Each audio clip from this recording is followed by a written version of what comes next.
Assalamualaikum warahmatullahi wabarakatuh.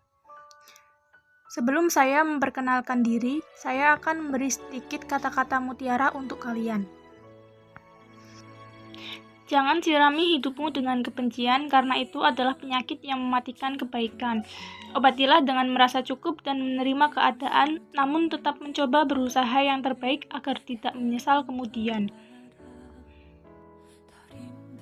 Perkenalkan, nama saya Alfiatur Rahmaniyah. Di sini saya akan membahas tema kajian metode pendidikan, terkhusus metode perumpamaan.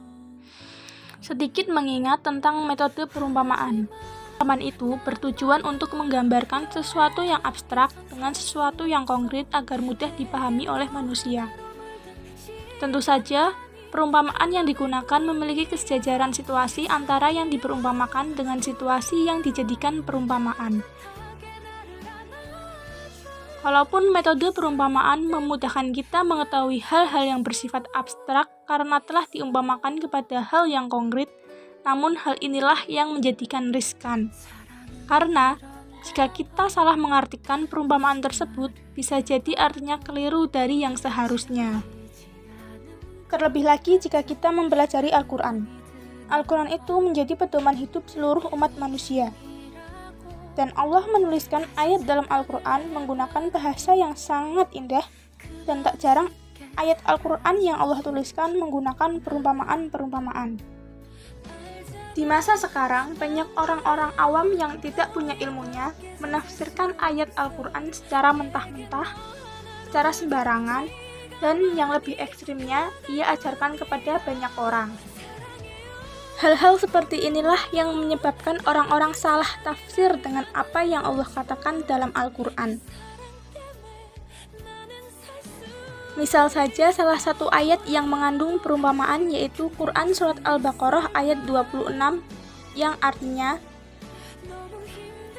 sungguhnya Allah tidak segan membuat perumpamaan seekor nyamuk atau yang lebih kecil dari itu. Adapun orang-orang yang beriman, mereka tahu bahwa itu kebenaran dari Tuhan. Tetapi mereka yang kafir berkata, apa maksud Allah dengan perumpamaan ini? Dengan perumpamaan itu banyak orang yang dibiarkannya sesat, dan dengan itu pula banyak orang yang diberikannya petunjuk. Tapi tidak ada yang dia sesatkan dengan perumpamaan itu selain orang-orang fasik. Quran Surat Al-Baqarah ayat 26. Dalam pandangan masyarakat awam, nyamuk merupakan serangga kecil yang tak ada manfaatnya, karena mereka hanyalah serangga kecil penghisap darah manusia yang mengganggu. Hal tersebut sebenarnya adalah pandangan yang keliru, dan pandangan tersebut merupakan pandangan yang telah dilakukan orang-orang kafir sebagaimana yang disebutkan dalam Quran Surat Al-Baqarah ayat 26. Oleh karena itu, kita tidak boleh memiliki pandangan selayaknya orang-orang kafir yang berpikir pendek, karena segala sesuatu yang Allah ciptakan di dunia ini tidak ada yang sia-sia. Di dalam ilmu pengetahuan, nyamuk adalah hewan invertebrata yang dikategorikan sebagai serangga dan identik dengan penghisap darah. Akan tetapi, anggapan tersebut tidak sepenuhnya benar, karena sebenarnya hanya nyamuk betinalah yang menghisap darah manusia. Satu-satunya alasan mengapa nyamuk betina yang menghisap darah adalah karena darah mengandung protein yang dibutuhkan untuk perkembangan dan pertumbuhan telur nyamuk.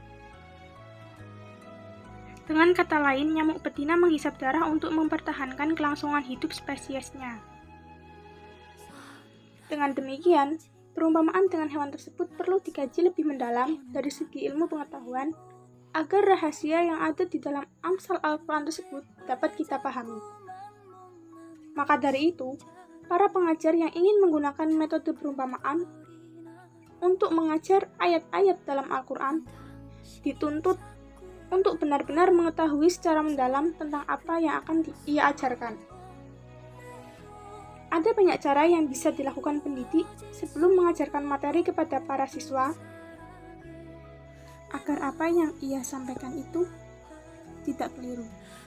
Yang pertama, mencari dan membaca terlebih dahulu dari sumber-sumber yang terpercaya tentang materi yang akan ia ajarkan. Yang kedua, jika ada kalimat berupa perumpamaan, ulik lagi apa maksud dari kalimat perumpamaan tersebut agar tidak salah. Yang ketiga, setelah mengetahui dan memahami materi yang akan ia ajarkan, dan itu adalah sebuah kebenaran, barulah pendidik bisa mengajarkannya pada para siswa. Karena sesungguhnya Allah Subhanahu wa Ta'ala berfirman dalam Quran Surat Ibrahim ayat 25. Bismillahirrahmanirrahim. Wa yadribullahul amsala linnasi la'allahum yatadakkarun. Yang artinya, dan Allah membuat perumpamaan itu untuk manusia agar mereka selalu ingat. Quran Surat Ibrahim ayat 25. Sesungguhnya zikir kepada Allah adalah makanan bagi jiwa. Mungkin itu saja yang bisa saya jelaskan tentang problematika yang saat ini sering terjadi seiring dengan penggunaan metode amsal atau metode perumpamaan.